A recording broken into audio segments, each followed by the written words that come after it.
धर्मपुर मार्ग केवल एक सड़क नहीं था, बल्कि कई गांवों की जीवन रेखा था। सुबह होते ही इस रास्ते पर हलचल शुरू हो जाती थी।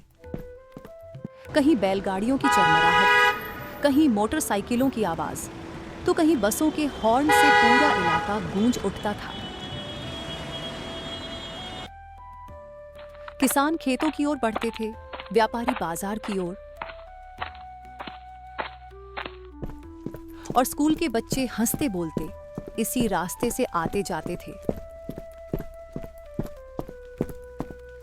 लेकिन इसी सड़क के किनारे झाड़ियों के पास एक बहुत बड़ा और भारी पत्थर पड़ा हुआ था।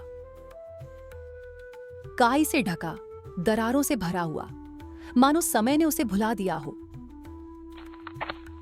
लोग रोज उसके पास से गुजरते थे, पर कोई रुककर उसे देखने की जहमत नहीं उठाता था। एक दिन दोपहर के समय स्कूल की छुट्टी के बाद 4 छात्र उसी रास्ते से घर लौट रहे थे। चलते चलते उनकी नजर उस पत्थर पर पड़ी और पहली बार किसी ने उसे ध्यान से देखा। रुको जरा, क्या तुम लोगों ने इस पत्थर को कभी ध्यान से देखा है? अरे यार, रोज तो इसे देखते हैं, इसमें नया क्या है? नहीं, कुछ तो अलग है। इतने सालों से पड़ा है, लेकिन किसी ने गौर ही नहीं किया।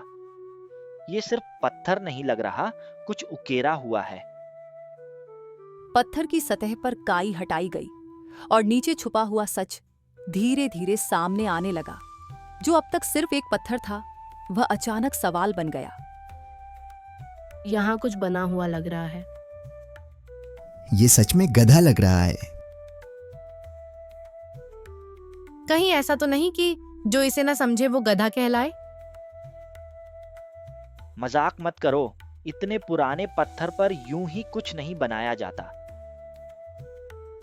कहीं ये कोई चेतावनी तो नहीं? धीरे धीरे वहां लोग इकट्ठा होने लगे। कोई इसे संकेत कह रहा था तो कोई रहस्य। बिना सोचे समझे अलग अलग कहानियां बनने लगी। डर, अंधविश्वास और कल्पनाओं ने सच की जगह लेनी शुरू कर दी। जब शिक्षक पहुंचे तो उन्होंने समझाने की कोशिश की कि बिना अर्थ समझे कोई निष्कर्ष निकालना खतरनाक होता है।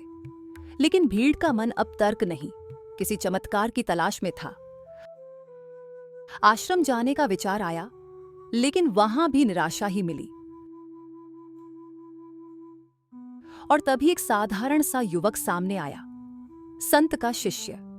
भीड़ को अब एक जवाब चाहिए था, और यहीं से कहानी ने गलत मोड़ ले लिया। उस शिष्य ने ज्ञान का नहीं, बल्कि चालाकी का सहारा लिया। उसने लोगों के डर को पहचाना और उसी डर को अपनी ताकत बना लिया। धीरे धीरे पत्थर पूजा का स्थान बन गया और सच मिट्टी के नीचे दब गया। दिन बीतते गए, अंधविश्वास मजबूत होता गया और लालच और भी गहरा। लेकिन सच ज्यादा देर तक दबा नहीं रहता। कई महीनों बाद एक शांत सुबह वह संत लौटे, जिन्होंने सोचना सिखाया था, पूजना नहीं, जो आंखों से पहले बुद्धि से देखते थे। उन्होंने भीड़ को देखा, पत्थर को देखा और उस अंधविश्वास को भी, जो लोगों की आंखों पर पट्टी बन चुका था। यहां इतनी अव्यवस्था क्यों है? गायें भूखी क्यों हैं? जो पत्थर रास्ता रोके उसे हटाया जाता है, पूजा नहीं। जब पत्थर हटाया गया तो सिर्फ मिट्टी नहीं हिली, बल्कि भ्रम भी हिल गया। डरने से सच नहीं बदलता। लोहे की छड़ का मतलब था पत्थर हटाओ।